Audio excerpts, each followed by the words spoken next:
আগত শারদীয়ার খুঁটি পুজো সম্পন্ন হল হাজরা পার্ক দুর্গোৎসবের। এই অনুষ্ঠানে উপস্থিত ছিলেন চলচ্চিত্র অভিনেত্রী তৃণা সাহা।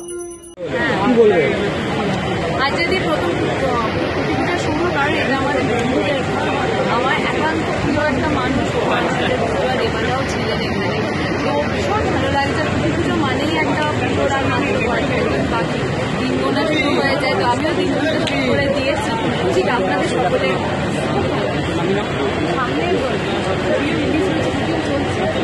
এক্সাইটেড সামনেও পুজো আসছে, শুরু হলো নাকি সামনে এর মধ্যেই একটুখানি, কারণ আমার নিজেরও একটা ব্র্যান্ড আছে, অনেকেই জানো হয়তো 1 বছর হতে চলেছে এই ব্র্যান্ডের অবস্থে, একটা ক্লোদিং ব্র্যান্ড সবার এটা, তো ওটা নিয়ে একটু ব্যস্ত, পুজোর কালেকশন নিয়ে ব্যস্ত, প্লাস আমার ওয়েব সিরিজ আছে যেটা নিয়েও এখন প্রমোশন চলছে, সব কিছু টাইমটা করে ভালো লাগে। পুজো আসছে পুজোর শপিং, নিজের বিজনেস, নিজের কাজ, সব দাদা, হাজরা পার্ক দুর্গা উৎসব দেখতে দেখতে 82তম বর্ষে পদার্পণ করলো, আর খুঁটি পুজো দিয়েই তার শুভ সূচনা শুরু হবে। এই পুজোর শুভ সূচনা করবেন কে? হাজরা পার্ক দেখতে দেখতে সত্যি আপনি যেমন বললেন 82তম বছরে পদার্পণ করলো, এবং প্রত্যেকটা জিনিসই শুভ একটা পুজো দিয়ে কাজ শুরু করতে হয়। সেই মতোই আমরা আজকে শুভ সূচনা খুঁটি পুজোর মাধ্যমে, এবং এই পুজোর সাথে বহু মানুষ যুক্ত। এই পুজোর সাথে কলকাতা পুরসভার একটা কানেকশান, মানে হরিজন এবং দলিতদের নিয়েই পুজো শুরু। তাই আজকের খুঁটি যিনি পুজবেন কলকাতা পুরসভার এমআইসি এবং বিধায়ক শ্রী দেবাশিস কুমার হাত দিয়ে আমাদের খুঁটি পোতা হবে, কারণ উনি পুরসভার পুরসভার মধ্যে ওনার নাম ভীষণভাবেই একটা জড়িয়ে আছে, এবং আমাদের উদ্বোধন করে কলকাতার মাননীয় মহানাগরিক পুজোর সময় শ্রী ফিরাঘাটি। তো তাছাড়াও বহু মানুষ আসবেন যারা সমাজের সাথে যুক্ত, সমাজের বিভিন্ন ক্ষেত্রে তাদের কিছু কিছু অবদান থাকে, সেরকম বহু অতিথি আজকে আসবেন। তারা সবাই মিলে আজকে পুজোটা ধরে আমাদের এই উদ্যোগের আজকের সাপোর্টটা তারা প্রতি বছরই হাজরা পার্ক দুর্গা উৎসব নতুন নতুন থিম নিয়ে দর্শকদের আনন্দ দেয়। এবারে কি থিম রাখছেন?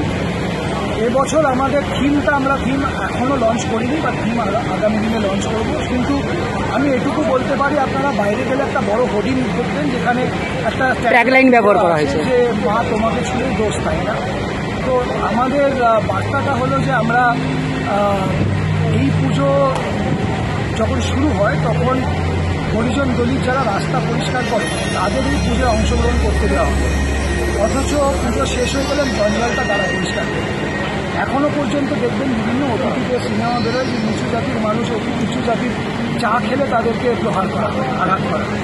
তো সেইখান থেকে নেতাজি সুভাষচন্দ্র বোস, আমাদের বাংলার গর্ব, বাঙালির গর্ব, উনি এই পুজোটা পরোক্ষভাবে শুরু করেন, এবং যাতে তারাও এই পুজোর অংশীদার হতে পারে সেরকম একটা প্রচেষ্টা উনি নিয়েছেন। তো সেই ইতিহাসকেই আমরা টেনে নিয়ে এসে এবছর তার একটা সিম্বলিক ফর্ম দিয়ে আমরা এবার পুজোটা করতে চলেছি। একটা ভালো আর্টের ফর্মেশন থাকবে, যেটা আপনি সত্যি করতে পারবেন, এবং নিশ্চিতভাবে মানুষ আনন্দ পাবেন, মানুষ উত্তেজিত হবেন, মানুষ মাকে মা হিসেবে দেখবেন, সেরকম টোটাল একটা প্যাকেজ শিল্পী বিমান শাহর হাত দিয়ে এবছর হতে চলেছে। রথযাত্রা থেকে শুরু হয়ে গেছে বিভিন্ন পুজো প্যান্ডেলে ঢাকের আওয়াজে পুজোর শুভ সূচনা, আর আজ হাজরা পার্কের শুভ সূচনা। এখান থেকে দর্শকদের কি বার্তা দেবে? দর্শকদের এটাই বার্তা থাকবে যে দর্শক পুজোর আনন্দ উপভোগ করবেন। কলকাতা সহ বাংলায় বিভিন্ন বড় বড় পুজো হয় এবং তারপর কার্নিভাল হয়। তো মানুষ, প্রত্যেকজন পুজো উদ্যোক্তা চেষ্টা করেন নিজের ক্ষমতা অনুযায়ী মানুষের সমাগম, মানুষের ঢল যাতে নিজের প্যান্ডেলে আনা যায়। সেরকমভাবেই আশা করব গোটা বাংলায় যত পুজো হয় সব জায়গায় যেন মানুষের প্রচুর সমাগম হয়। তাদের মধ্যে মানুষ যখন সময় বার করতে পারবেন একবার হাজরা পার্কের পুজো উপভোগ করবেন, কারণ আমরা খুব সুন্দর কিছু প্রত্যেকবার দেওয়ার চেষ্টা করি একটা মেসেজ নিয়ে। এবছরও তাই চেষ্টা করব, এবং সকলকে বলবো যে মানুষের সাথে ভালো আচরণ ব্যবহার করবে, এবং সব থেকে বড় যেটা সব থেকে ইম্পর্টেন্ট যে প্রকৃতির কথা ভাববো। আমরা আজকে যখন 13 জুলাই আজ দাঁড়িয়ে উত্তরবঙ্গে ভেসে যাচ্ছে, দক্ষিণবঙ্গে বৃষ্টি, তো সেই জায়গাটা কিন্তু আমাদের কাছে ভাবনার একটা বিষয় যে আমাদের সকলের প্রকৃতির প্রতি কিছু দায়বদ্ধতা আছে, সেটা যাতে আমরা সকলে এক পা করে এগিয়ে কিছুটা। নামটা? সায়নদেব চট্টোপাধ্যায়, এই পুজোর আমি সাধারণ সম্পাদক।